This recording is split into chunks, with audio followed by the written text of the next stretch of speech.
Hello, ഇന്നൊരു വേളാങ്കണ്ണി വ്ളോഗാണ്. നമ്മൾ പോയായിരുന്ന പാക്കേജ് എടുത്തിട്ടാണ്, സ്പൈസ് കേരളയുടെ ഒരു ടൂർ പാക്കേജ് എടുത്തിട്ടാണ് നമ്മൾ പോയത്.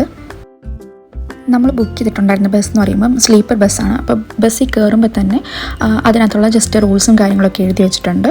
അതുപോലെ അപ്പർ ബർത്തും ലോവർ ബർത്തും അങ്ങനെ ഉണ്ടായിരുന്നു. നമ്മൾ ബുക്ക് ചെയ്തിരുന്ന ലോവർ ബർത്താണ്.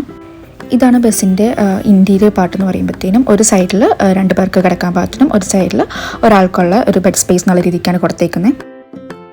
നമ്മൾ കയറിയിട്ടുണ്ടായിരുന്ന ആലുവയിൽ നിന്നാണ്. ബസ് എനിക്ക് തോന്നുന്നു എറണാകുളം ഭാഗത്തു നിന്ന് അവിടെ നിന്നാണ് സ്റ്റാർട്ട് ചെയ്യുന്നത്. വൈകിട്ടൊരു 5:30 കൂടിയിട്ടാണ് ബസ് നമുക്ക് ആലുവയിൽ നിന്ന് സ്റ്റാർട്ട് ചെയ്യുന്നത്. പോകുന്ന വഴിക്കൊക്കെ നല്ല ബ്ലോക്ക് ഉണ്ടായിരുന്നു. റോഡ് പണിയൊക്കെ നടക്കുന്നുണ്ടല്ലോ, പ്രത്യേകിച്ച് ചാലക്കുടി തൃശ്ശൂർ ഭാഗത്തിട്ടൊക്കെ റോഡ് പണി നടക്കുന്നുണ്ട്. നല്ല ബ്ലോക്കൊക്കെ ഉണ്ടായിരുന്നു. പിന്നെ റോഡ് പണിയുടെ കൂട്ടത്തിൽ തന്നെ ഫ്രൈഡേ ആയതുകൊണ്ട് കുറച്ച് തിരക്കുള്ള ദിവസമായിരിക്കുമല്ലോ, ഈവനിങ് ടൈമുമാണ്. പിന്നെ മഴയും പെയ്തിട്ടുണ്ടായിരുന്നു. അപ്പോൾ അത് കാരണം നല്ല ബ്ലോക്ക് ഉണ്ടായിരുന്നു. പാക്കേജ് ആയതുകൊണ്ട് നമുക്ക് ഫുഡ് അങ്ങനത്തെ കാര്യങ്ങളൊന്നും അറിയേണ്ട കാര്യമില്ല. അതെല്ലാം ബസ്സിൽ നിന്ന് തന്നെ പ്രൊവൈഡ് ചെയ്യുന്നുണ്ട്. അപ്പോൾ നമ്മൾ ഏകദേശം ഒരു പട്ടിക്കാട് ഭാഗത്തൊക്കെ എത്തുമ്പോഴത്തേനും അവിടെ ഒരു പെട്രോൾ പമ്പിൽ വെച്ചിട്ടായിരുന്നു നമുക്ക് ഫുഡൊക്കെ തന്നിട്ടുണ്ടായിരുന്നത്. ചോറും അതുപോലെ കുറച്ച് കറികളൊക്കെയാണ് ഉണ്ടായിരുന്നത്. നല്ല അടിപൊളി ഫുഡായിരുന്നു. മീൻകറി ഉണ്ടായിരുന്നു. ഞങ്ങൾക്ക് നോമ്പായിരുന്നുകൊണ്ട് ഞാനത് വാങ്ങിച്ചിട്ടുണ്ടായിരുന്നില്ല. പിന്നെ ഫുഡ് കഴിച്ച് നമ്മൾ തിരിച്ച് ബസ്സിൽ വന്ന് ബസ്സൊക്കെ സ്റ്റാർട്ട് ചെയ്തതിന് ശേഷം അവർ നമുക്ക് കിടക്കാനുള്ള എല്ലാ അറേഞ്ച്മെൻറ്റ്സ് അവിടെ ചെയ്തിട്ടുണ്ടായിരുന്നു. ലൈക്ക് നമുക്കൊരു ബ്ലാങ്കറ്റൊക്കെ തന്നിട്ടുണ്ടായിരുന്നു. അതുപോലെ കുറച്ച് കഴിയുമ്പോഴത്തേനും ബസ്സിലെ ലൈറ്റൊക്കെ ഒന്ന് ഡിമ്മാക്കി നമുക്ക് കിടക്കാൻ പാകത്തിനൊരു കണ്ടീഷനിലായിട്ട് ആക്കിയിട്ടുണ്ടായിരുന്നു.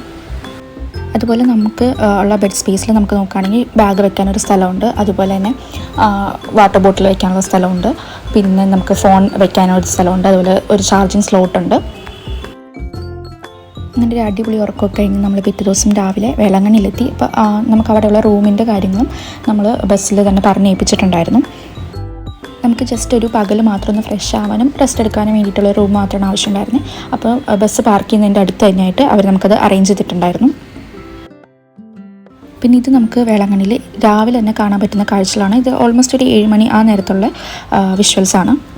നമ്മൾ പള്ളിയിലേക്ക് പോകുന്ന വഴിക്ക് 2 സൈഡിലായിട്ട് നിറച്ച് കടകളും കാര്യങ്ങളൊക്കെ ആയിരുന്നു. അവിടെ എല്ലാ ഷോപ്സും ഓപ്പൺ ആക്കിയിട്ടുണ്ട്. അവിടെ ബ്രേക്ക്ഫാസ്റ്റ് കാര്യങ്ങളൊക്കെ ഉണ്ടാക്കുകയാണ്. അതുപോലെ പള്ളിയിലേക്ക് ആ ഒരു നേരത്തായതുകൊണ്ട് ഒത്തിരി തിരക്കോ കാര്യങ്ങളോ ഒന്നുമില്ല. നമുക്ക് ഭയങ്കര കാമായിട്ട് പോകാൻ പറ്റുമായിരുന്നു.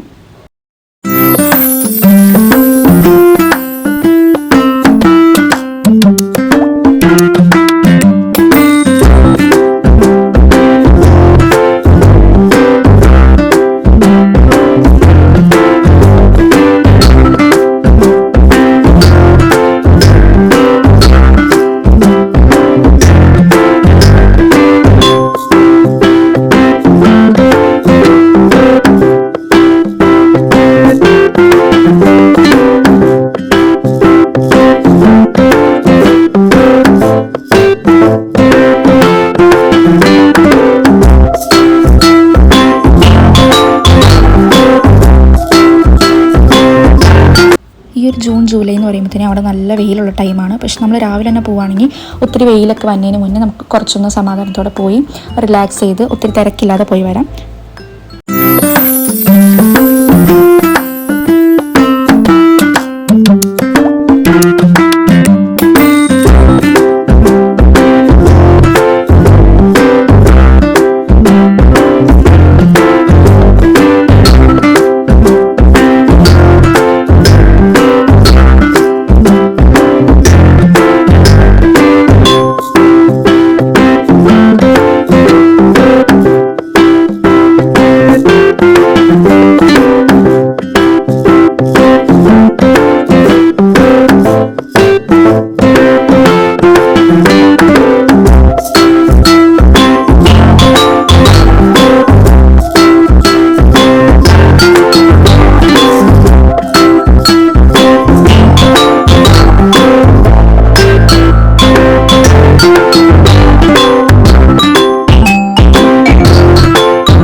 പിന്നെ നമ്മൾ കുർബാനയ്ക്ക് പോയിട്ടുണ്ടായിരുന്നു. മലയാളം കുർബാന എന്ന് പറയുമ്പോഴത്തേനും ഓൾമോസ്റ്റ് 11 മണി ആ നേരത്താണ്. ഭയങ്കര വെയിലായിരുന്നു. പിന്നെ നല്ല തിരക്കും ഉണ്ടായിരുന്നു. നല്ല തിരക്കെന്ന് വെച്ചാൽ അത്രയും വലിയൊരു പള്ളിയിൽ നമുക്ക് ഇരിക്കാനുള്ളൊരു സ്പേസ് പോലും കിട്ടുന്നുണ്ടായിരുന്നില്ല. അത്രയും തിരക്കുണ്ടായിരുന്നു.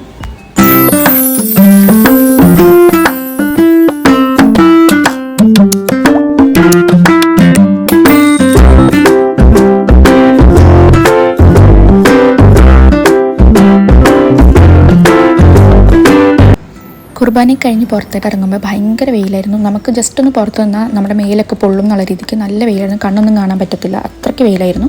പിന്നെ നമ്മൾ അവിടുത്തെ മെയിൻ പള്ളിയിലേക്ക് പോയിട്ടുണ്ടായിരുന്നു. ഈ മെയിൻ ചർച്ചിൻ്റെ ഫ്രണ്ടിലായിട്ട് നമുക്ക് മാലകൾ വാങ്ങാനും അതുപോലെ തന്നെ തിരികൾ വാങ്ങാനൊക്കെ ഒത്തിരി സ്റ്റോളുകളുണ്ട്. അതുപോലെ നമുക്ക് എന്തെങ്കിലും കുരിശുകൾ വാങ്ങിച്ച് വെഞ്ചരിക്കാനോ അങ്ങനെ ഇതൊക്കെ ഉണ്ടെങ്കിൽ അതെല്ലാം നമുക്ക് അവിടെ നിന്ന് വാങ്ങാൻ പറ്റുന്നതാണ്. ഇത് ഉച്ചയ്ക്കൊരു 12 മണി 12:30 നേരത്തുള്ള തിരക്കാണ്. നല്ല തിരക്കുണ്ടായിരുന്നു. ഈ ഇത്രയും പൊള്ളുന്ന ചൂടുള്ള സമയത്തും ഇത്രയും ആൾക്കാർ അവിടെ ഉണ്ടായിരുന്നു.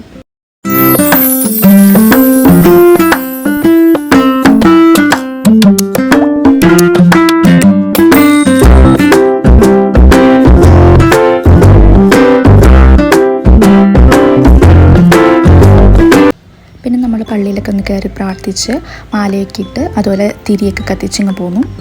ഇത് തിരിച്ച് നമ്മൾ റൂമിലേക്ക് നടക്കുമ്പോൾ ഉള്ള കാഴ്ചയാണ്. പള്ളിയുടെ തൊട്ടടുത്തുള്ള എല്ലാ സ്റ്റോളുകളും ഓപ്പൺ ആയിട്ടുണ്ട്.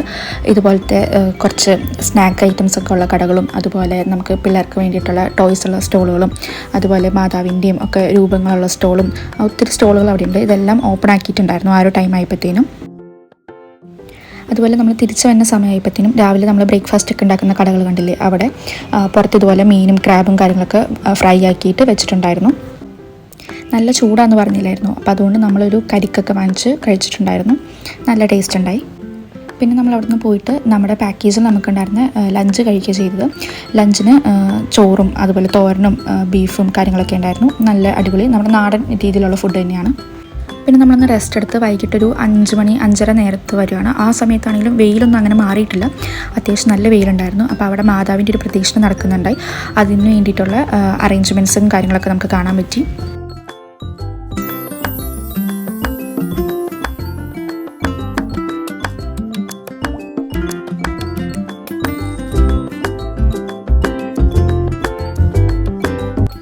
ഇത്രയ്ക്ക് വെയിലുള്ള സമയത്ത് എത്ര ആൾക്കാരാണ് അവിടെ ആ ഒരു പ്രദക്ഷിണത്തിന് വേണ്ടി വന്ന് നിൽക്കുന്നതെന്ന് കണ്ടാൽ നമ്മൾ ശരിക്കും അത്ഭുതപ്പെട്ടു പോകും. അത്രയും ആൾക്കാരുണ്ടായിരുന്നു. കുഞ്ഞു കുട്ടികൾ മുതൽ വലിയ നല്ല പ്രായമുള്ള ആൾക്കാർ വരെ ഉണ്ടായിരുന്നു.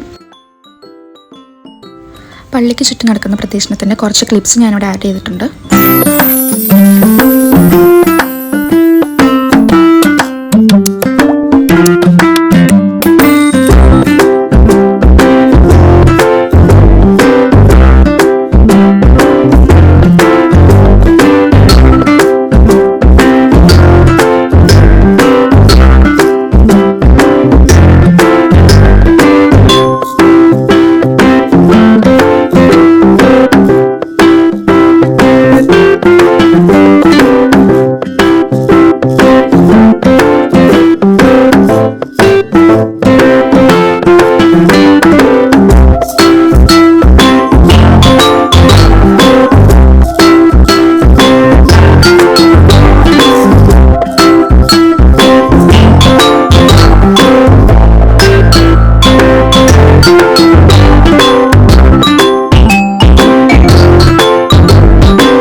പ്രദക്ഷിണമൊക്കെ കഴിഞ്ഞതിന് ശേഷം നമ്മൾ ബീച്ചിലോട്ട് ഇറങ്ങി. എൻ്റെ ദൈവം എന്തൊരു തിരക്കായിരുന്നു എന്ന് വെച്ചാൽ അത്രയും തിരക്കായിരുന്നു. എന്താ പറയുക, നമ്മൾ ജസ്റ്റ് അവിടെ നിന്ന് കഴിഞ്ഞാൽ ആൾക്കാർ തട്ടി നമ്മളെ ആ ഒരു കടൽ തീരം വരെ എത്തിക്കും. അത്രയ്ക്ക് തിരക്കായിരുന്നു. നമ്മൾ ബീച്ചിലെത്തി കഴിഞ്ഞപ്പോഴത്തേനും അവിടെ നിറച്ചതുപോലെ മീനൊക്കെ അവർ ക്ലീൻ ചെയ്ത് മസാലയൊക്കെ പുരട്ടി നമുക്ക് ആവശ്യമുണ്ടെങ്കിൽ വറുത്ത് തിന്നാൻ പാകത്തിന് അവരവിടെ അറേഞ്ച് ചെയ്ത് വെച്ചിട്ടുണ്ടായിരുന്നു. ആവശ്യമുള്ളവർക്ക് അത് വാങ്ങിച്ച് കഴിക്കാം. അതുപോലെ കുറച്ച് ചെറിയ തട്ടുകടകളും കാര്യങ്ങളൊക്കെ ഉണ്ടായിരുന്നു. ഈ ബജ്ജിക്കടകൾ, പാനിപ്പൂരി കടകൾ, പിന്നെ അതുപോലെ എന്തൊക്കെയോ ചെറിയ ഗെയിംസും കാര്യങ്ങളൊക്കെ അവിടെ ഉണ്ടായിരുന്നു. പിന്നെ സൺസെറ്റ് ടൈം ആയതുകൊണ്ട് കാണാൻ വേണ്ടി നല്ല ഭംഗിയുണ്ടായിരുന്നു. നമ്മൾ അവിടെ നിന്ന് ഒരു ബജിയൊക്കെ വാങ്ങിച്ച് കഴിച്ച് കുറച്ച് നേരം റിലാക്സ് ചെയ്തിട്ട് പിന്നെ നമ്മുടെ റൂമിലേക്ക് പോയി. പിന്നെ പാക്കൊക്കെ ചെയ്ത് ഡിന്നറും നമുക്ക് ഒരു ബിരിയാണി അവർ പ്രൊവൈഡ് ചെയ്തിട്ടുണ്ടായിരുന്നു. അതൊക്കെ കഴിച്ച് തിരിച്ചിങ്ങ് വന്നു.